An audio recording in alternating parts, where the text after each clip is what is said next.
பசும்பொன்னில் சசிகலாவோடு ஓ பன்னீர்செல்வம் அவர்களும் செங்கோட்டையன் அவர்களும் சந்திப்பை மேற்கொண்டிருக்கிறார்கள். அந்த காட்சிகளை பார்த்து கொண்டிருக்கிறோம். முன்னதாகவே தேவ நினைவிடத்தில் OPS செங்கோட்டையன் டிடிவி அவர்கள் ஒருங்கே இணைந்து மரியாதை செலுத்தினார்கள். முக்கியத்துவம் வாய்ந்ததாக பார்க்கப்படுகிறது. சசிகலா அவர்கள் வருவார்களா இல்லை சந்திப்பு நிகழுமா என்ற கேள்வி நீடித்த நிலையில் தற்பொழுது பசும்பொன்னில் சசிகலாவோடு OPS செங்கோட்டையன் ஆகியோர் சந்திப்பை மேற்கொண்டிருக்கிறார்கள். அது தொடர்பான அந்த காட்சிகளை பார்க்கிறோம். அவர்கள் நலம் விசாரித்து அந்த உரையாடக்கூடிய அந்த காட்சிகளை தற்பொழுது பார்த்து கொண்டிருக்கிறோம். தொடர்ந்து அதிமுகவை ஒருங்கிணைக்க வேண்டும், எடப்பாடி அல்லாத அதிமுகவை உருவாக்குவோம் என்ற முழக்கத்தோடு டிடிவி செயல்பட்டு கொண்டிருக்கக்கூடிய சூழலில் இந்த ஒருங்கிணைப்புகள் எல்லாம் முக்கியத்துவம் வாய்ந்ததாக பார்க்கப்படுகிறது. இணைப்பில் இருக்கிறார் எம்முடைய செய்தியாளர் ராஜேஷ். தொடர்ந்து பேசலாம். ராஜேஷ் வணக்கம். முன்னதாகவே இந்த கேள்வியை நம்ம எழுப்பியிருந்தோம். சசிகலாவோடு ஏன் அவர்கள் ஒருங்கிணைந்து வரவில்லை, இல்லை சசிகலா வருவாரா அப்படின்றதுக்கு அவங்களே செய்தியாளர் சந்திப்பின் பொழுது காலதாமதமாக அவர் புறப்பட்டார் அப்படின்னு சொல்லப்பட்டது. ஆனால் முக்கியமாக இந்த சந்திப்பில் டிடிவி இல்லாதது எதையாவது உணர்த்துகிறதா, இல்லை இந்த சந்திப்பை நாம எப்படி எடுத்துக்கணும்?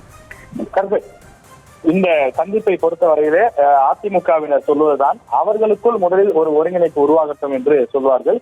எனவே அது போலத்தான் டிடிவி தினகரனுக்கும் சசிகலா அவர்களுக்கும் தொடர்ந்து அந்த பிரச்சனை என்பது இருந்து கொண்டுதான் இருக்கிறது. எனவே இந்த சூழ்நிலையில இவர்கள் 3 பேரும் ஒன்றாக சேர்ந்திருந்தாலும் கூட சசிகலாவோடு சேருவதிலே டிடிவி தினகரனுக்கு சிக்கல் இருக்கிறது என்பதைத்தான் இந்த சந்திப்பு மீண்டும் நிரூபித்திருக்கின்றது. அதாவது சசிகலா அவர்களை செங்கோட்டையன் அவர்களும் OPS அவர்களும் சந்தித்திருக்கிறார்கள். ஆனால் டிடிவி தினகரன் அங்கிருந்து சென்று விட்டிருக்கின்றார். டிடிவி தினகரன் ஒரு 15 நிமிடங்கள் காத்திருந்தால் இந்நேரம் சசிகலாவை சந்தித்திருக்கலாம். ஆனால் டிடிவி தினகரன் சென்று விட்டார். பத்திரிகையாளர் சந்திப்பிலே அவர் பொய் சொல்லி இருக்கிறார் என்பதுதான் இதிலிருந்து நாம் புரிந்து கொள்ளக்கூடிய செய்தியாக இருக்கிறது.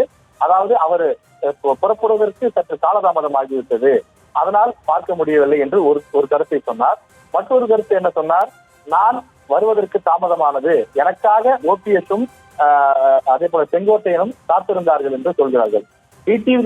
டிடிவி தினகரன் வருவதற்காக செங்கோட்டையனும் OPS-ம் காத்திருக்கிறார்கள் என்றால் சசிகலா அவர்கள் வருவதற்காக டிடிவி தினகரன் ஒரு 15 நிமிடம் காத்திருக்க மாட்டாரா என்ற ஒரு கேள்வி எழுகின்றது. அவரை பார்க்காமல் திட்டமிட்டு டிடிவி தினகரன் அங்கிருந்து புறப்பட்டு சென்றிருக்கிறார் என்பது தெரிகின்றது. எடப்பாடி பழனிசாமி ஆதரவாளர்கள், அதிமுகவில் இருக்கக்கூடிய சில முக்கிய நிர்வாகிகள், அதாவது இந்த அணிகள் ஒருங்கிணைப்பை விரும்பாதவர்கள் சொல்லக்கூடிய கருத்தே அதுதான். முதலில் அந்த அணிகள் ஒன்றாகட்டும், அதன் பிறகு நாங்கள் சேர்வதை பற்றி நாம் பேசலாம் என்று சொல்லுவார்கள். அதைத்தான் தற்போது நிரூபித்திருக்கிறார்கள். ஏற்கனவே முன்னாள் அமைச்சர் வைத்தியலிங்கம் உடல்நிலை சரியில்லாத போது அவரை சந்திப்பதற்காக டிடிவி தினகரன் வீட்டிற்கு சென்றார். அவரை சந்தித்து பேசிக் கொண்டிருந்தார். இன்னும் சற்று நேரத்தில் இங்கு சசிகலா வருகிறார் என்ற ஒரு தகவல் தெரிந்தவுடனே டிடிவி தினகரன் அந்த இடத்தை விட்டு நகர்ந்து விட்டார். அதே போன்றது ஒரு சம்பவம் தான் தற்போதும் நடைபெற்றிருக்கிறது. முத்துராமலிங்க தேவருடைய நினைவிடத்தில் பசும்பொன்னில் மரியாதை செலுத்துவதற்காக 3 தலைவர்களும், அதாவது OPS, டிடிவி மற்றும் KS செங்கோட்டையன் ஆகியோர் வந்தார்கள். ஒன்றாக 3 பேரும் மரியாதை செலுத்தினார்கள். பிறகு பத்திரிகையாளர் சந்திப்பையும் நிகழ்த்தினார்கள். ஆனால் சசிகலா ஒரு முறை அவர்கள் பொறுமை காக்காதது ஏன்? சசிகலா தனியாக வந்து மரியாதை செலுத்தக்கூடிய ஒரு நிலைதான் தற்போது இருக்கிறது.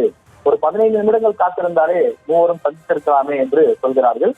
டிடிவி தினகரன் அவர்களுக்கும் சசிகலா அவர்களுக்கும் என்ன பிரச்சனை என்று நாம் விசாரிக்கும் போது, முன்பு சசிகலா அவர்கள் அரசியலை விட்டே தான் ஒதுங்குவதாக ஒரு கடிதம் கொடுத்தார் 2021 சட்டமன்ற தேர்தலுக்கு முன்பாக. அந்த கடிதத்தை அப்போது வெளியிட வேண்டாம் என்று டிடிவி தினகரன் மன்றாடி கேட்டுக்கொண்டதாகவும், ஆனால் அவரது பேச்சை கேட்காமல் சசிகலா அந்த கடிதத்தை வெளியிட்டார். அதுதான் டிடிவி தினகரன் சசிகலா அவர்களுடைய கடைசி சந்திப்பு. அதன் பிறகு அரசியல் ரீதியாகவோ அல்லது மரியாதை நிமித்தமாகவோ அவர்கள் இருவரும் சந்தித்துக் கொள்ளவில்லை என்று சொல்கிறார்கள். எனவே டிடிவி தினகரனுக்கும் சசிகலா அவர்களுக்கும் இன்னும் நேரில் பார்த்து கொள்ள கூட முடியாத அளவுக்கு மனக்கசப்பு நீடித்துக் கொண்டிருக்கிறது.